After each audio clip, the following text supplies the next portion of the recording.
Yeah, yeah, I'm right back at you like I never left, and I'm gonna go this hard to my last breath. It's Lil Kenny Russell, Kanoom, Consu Moon. You already know what you're gonna get when you step in the room. You're now dealing with Kanoom. Yeah, yeah, I'm here. And while I'm here, I'm gonna make the information direct and clear, because a lot of y'all can't hear. Yeah, yeah. Now, welcome back to Make My Ancestors Great Again. This is another episode of Walter Williams Week. This is number 2. We're gonna do it all week, like I say.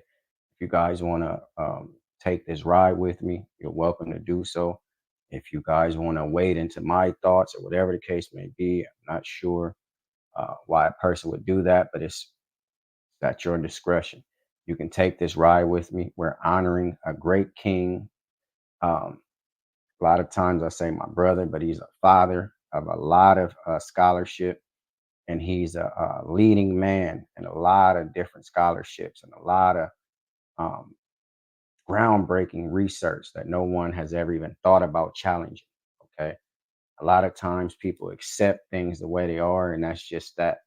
And they had another cliche: you want to hide something from an African, put it in the book. They say black man, but on this channel, when I say African, I'm referring to black man, African American, whoever you think you are. We're all descendants of African people. African people. I'm not talking about the world. If the world want to include themselves in being regarded inside of African people, and they believe that their ancestors and their descendants descend from Africa, they welcome to it. But I'm speaking to melanated people here in America and abroad. So African people, they had like I said, a cliche. If you want to hide it from them, put it in the book. So a lot of times when our great ancestors before, they would find this research and deem it as reliable and factual research, never understanding that that research was put forth by the European right after the Renaissance period. Who led me to believe the things that I'm saying is the great Walter Williams. We're not going to have a video or anything today, but I have his book. This is the historical origins of Christianity, the revised edition. This book has been out for a long time. I believe 30 or 30 some years or something like that. Let me see if I can see when it came out. I bought mine in 20. So this book came out in 1993. So that's 90, 2000, 2013, 2023. That's 34 years, 33 years, almost 34, 35 years, somewhere up in there. Okay. From 93, because you got 2003, 2013, 2023, 31 years. Okay. This book has been out for 31 years. I say that's the first time it was printed. 1993, February 1993, first printing, Mayathean Press, and I believe he created that. And I bought mine because I'm not that far into this. I bought mine in 2019. Okay, I bought this book in 2019, and I was hearing about Walter Williams. This is the great ancestor. He transitioned, so I'm in white. I have the Anubis piece on because I believe he's going to go through the weighing of the heart ceremony. I'm going to show you that tomorrow, midweek. Um, they reversed everything here in America. People wear black when they either celebrating or mourning a person that's passed on. We don't do a lot of mourning, though our heart is heavy and we're honoring a falling king, if you will. But we believe that white in the ancient Egyptian, the African centered spiritual system, they believe that white solidified and was the color that people put on at this untimely demise, because white is pretty much like the image of death at that time, the understanding of the ancestor, because when a person um, loses his life, he becomes pale. He has no more color to him, if you will. He loses that color of life, you see. So when you go through the wind of the heart, the dead person has on white. See, because he lost his color. He lost all the blood that was flowing in his body, so he became pale. Then they always tell you about the pale rider, the person that's dead, a ghost man on a horse with a. These are all folklore from the European. I'm speaking about reality to what we believed in African centered spirituality. White closely resembles death because when the person was white, he was pale, he had died, and we knew he had transcended, and he went on to the next stage of his life, which is the eternity part. So death in America is symbolized as evil, you dead, and all this type of stuff. So they put black as death, and that was just to continue um, to brainwash us, continue to subjugate us to these silly brainwashing instruments that every time you see black, that solidifies death. And then the Moors, again, this is why I said what I said on the Malcolm X tribute. The Moors took that and they wrote a book. White is God, God is purity, purity is God, and white is God is, and that's the ruler of the land. See, they bought that lie because the Moors is Muslims. See, they're Islamic people.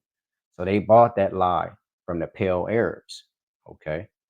And then they said black is death, death is black, and science, science is death, black is death. That's nonsense, hogwash, silliness, child's play. That's for fools. When you go look in the pantheon of the ancient Egyptians, the African centered, the first spiritual systems on this planet, when a person has passed away, he's robed in white. He's no longer living. So he has no color to him. White closely resembles death, okay, to the Africans. And for me, I take my spirituality from the original sources, which is my African ancestors. Today I'm in white, um, giving honor to the great father, um, the great brother, the great husband, the great son, the great father. I think I said that. Any of these words, the great teacher, the grand master teacher, Walter Williams. In this book, like I say, I only started doing research in 2017. 2017. That's about 7 or 8 years. Okay. I was going to church. I was a religious man. So I my good thing is that I can research as much as I want to. I didn't have to go to work and I didn't have to, research part time. So I went full fledged into this. I had already been seeing people like Dr. B and Dr. Clark since 2010, 2012, stuff like that. So when I ran into Walter in roughly probably 2013, 2015, I was scared of Walter. The stuff he was saying, I didn't know if it held weight. I was scared of Brother Walter. Okay. That's the great father, the vizier, the grand master teacher. I was scared of his research when he was saying there's never been a man of any race, creed, or color by the name of Jesus Christ. I was scared of that. This is Osiris and this is Jesus the Christ. Okay. That's our original Christ, if you will. And they made him into this. And this book takes you down the walk of how that happened. I was scared of the research. I was scared of his brother, what he was saying. Okay. So around 2015, somewhere up in there, I started seeing Brother Walter. I had already been hearing Dr. Ben, Dr. Clark, and they was radical, and I've been knew about Khalid Muhammad and Malcolm X, and I was hearing it, but I was just storing it up in my subconscious mind. So in 2017, I put everything on pause. I stopped going to church. I stopped being religious. I said, nah, I have to do some investigative research to see if this brother, this gentleman right here, was telling the truth. Because he most compelled me the most. I'm saying, wait a minute. If the stuff he's saying is right, then I've been wrong the whole time. And I felt a wrong feeling about it going through it. So this great father, this master teacher, uh, jack of all trades, master of all in knowledge. Okay. So I bought the book in 2019. I had only start doing my research in 2017 when I said, I got cut out the church. I cut everything out and see what if this brother can hold water. And in 2017, I did 2 years worth of research. In 2019, I was compelled to buy this book. Um, and I did. So it says 2019 right here. This is my copy of the book. And I have the historical origins of Islam as well. This book I didn't get it today. Let me see. I've read this book. This book has been read all the way through. You can see my highlights on the side or my marks in the book throughout every page. So uh, this is a book that I love. I've read it 4 or 5 times, and I will continue to read it. This is like a encyclopedia, if you will. When you get stuck, if you want to refresh, you pull this out, and it's one of the greatest jewels in the African Center community. If you don't have this book on your shelf, you're really not doing nothing. So I just wanted to speak about Walter. He was met. He was met with pushback and defiance everywhere he went. Walter wasn't accepted because he was going against our master teachers that was around for years. He was going against everything they said and they believed. Now he was met with pushback, if you will. What he was saying wasn't widely accepted. No stand-up Muslim, a man of Islam who was an African brother, wanted to hear Walter Williams say has never been a Prophet Muhammad of Islamic tradition. No wherewithal wanting to be righteous Christian. See, because everybody was fighting and struggling and trying to find the truth. Wanted to hear Walter Williams come and said, there's never been a man named Jesus the Christ. No one wanted to hear that. So he was met with pushback until his death. Oh, the hieroglyphs never been deciphered. He was called a nut. Oh, they didn't have no armies in ancient Egypt. He was called a damn fool. Oh, they didn't have this. Egypt never been invaded, but one time when Alexander came. Man, that man had lost his damn mind. See, forgive me. I hope the ancestors forgive what I'm saying. I'm just repeating foolish things that was said about this great father. So he was met with pushback the entire time. Nobody never welcomed him in with welcome arms. Never. And his research was solid and direct. But when you jump outside of the status quo, that's how you're going to be met, and that's how you should be met. Okay? With pushback, and open arms should be closed. But they didn't want to do the research to the point that they would be on his side because they'd kick you up out of the things that you've been following your whole life. See?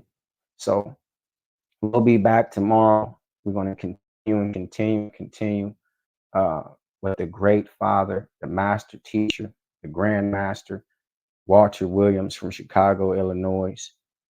May his soul rest and his spirit continue to be lifted to the ancestors. He meant everything to me. Tomorrow I'm going to bring the book and show you guys the book,